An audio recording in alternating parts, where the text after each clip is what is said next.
అనకాపల్లి జిల్లాలో ఉన్నటువంటి పర్వాడ ఫార్మాసిటీలో మరో ఘోర ఘటన అనేటువంటి చోటు చేసుకుంది. విశాఖ ఫార్మాసిటీ లిమిటెడ్ అనేటువంటి దాంట్లో కామన్ ఎఫ్లూయెంట్ ట్రీట్మెంట్ ప్లాంట్లో ఈరోజు ఒక కార్మికుడు గాయాలకు గురయ్యాడు. ఏదైతే లిక్విడ్ ఉందో అది శరీరం మీద పడడం వల్ల అలాగే ముఖం అది గాయాలకు గురైంది. ఇప్పుడే హాస్పిటల్కి విశాఖపట్నంలో ప్రైవేట్ ఆసుపత్రికి తరలించారు.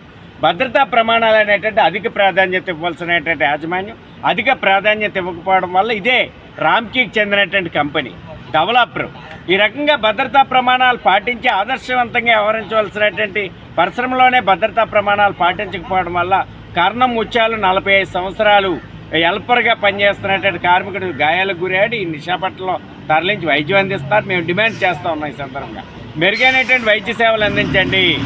విశాఖపట్నంలో ప్రత్యేకమైనటువంటి మెరుగైనటువంటి వైద్య సేవలు అందించండి. ఆయన కోలుకునే వరకు పూర్తి స్థాయిలో వైద్య సేవలకు యాజమాన్యం బాధించాలి. ఆయన కుటుంబానికి కూడా యాజమాన్యమే ప్రతి నెల వేతనం చెల్లించాలా. అలాగే దీని మీద క్రిమినల్ చర్యలు తీసుకోవాలి.